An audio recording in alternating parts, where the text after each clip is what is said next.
And I said this, and I was in front of a large group of highly professional people, most of whom are from either other countries or the United Nations, people that aren't big into clapping, applauding, smiling. On behalf of the General Assembly, I have the honor to welcome the United Nations His Excellency Barack Obama, President of the United States of America, and to invite him to address the Assembly.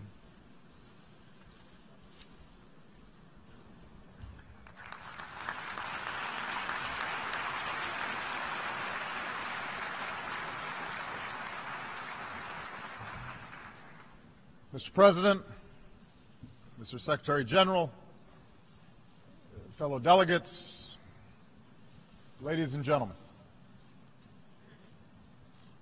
70 years after the founding of the United Nations, it is worth reflecting on what together the members of this body have helped to achieve.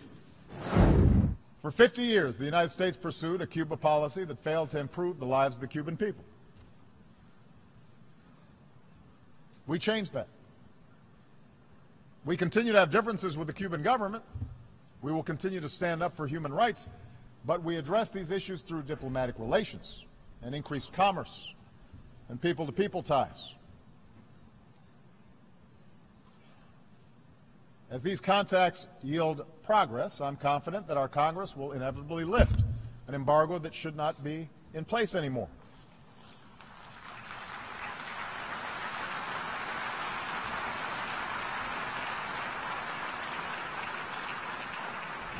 Later today, the United States will join with more than 50 countries to enlist new capabilities: infantry, intelligence, helicopters, hospitals, and tens of thousands of troops to strengthen United Nations peacekeeping.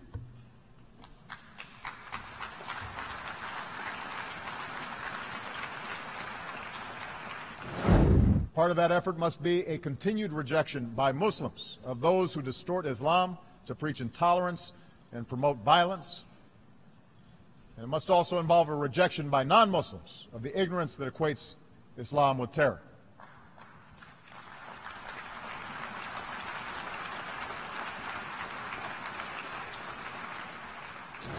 Catastrophes like what we are seeing in Syria do not take place in countries where there is genuine democracy and respect for the universal values this institution is supposed to defend.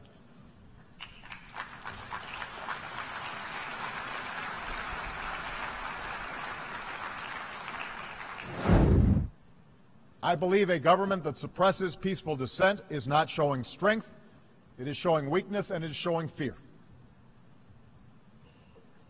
History shows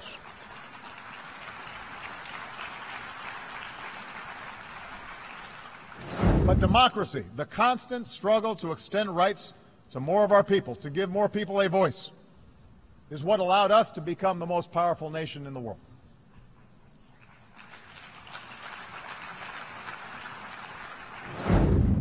When immigrants are welcomed, countries are more productive and more vibrant. When girls can go to school and get a job and pursue unlimited opportunity, that's when a country realizes its full potential.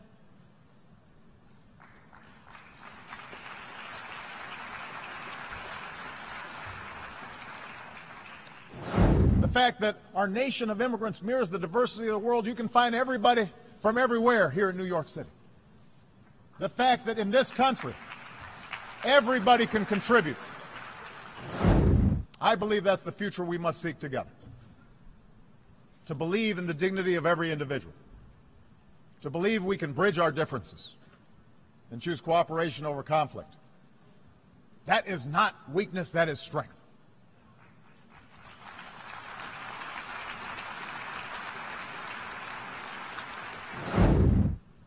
Think of the Americans who lowered the flag over our embassy in Havana in 1961, the year I was born, and returned this summer to raise that flag back up.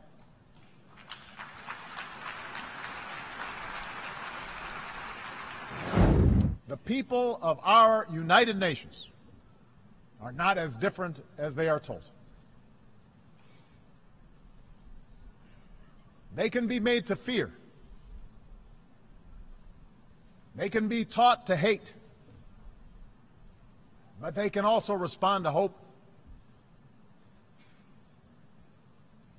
History is littered with the failure of false prophets and fallen empires who believe that might always makes right. And that will continue to be the case. You can count on that. But we are called upon to offer a different type of leadership. Leadership strong enough to recognize that nations share common interests and people share a common humanity. And yes, there are certain ideas and principles that are universal.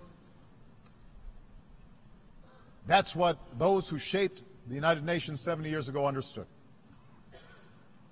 Let us carry forward that faith into the future, for it is the only way we can assure that future will be brighter for my children and for yours.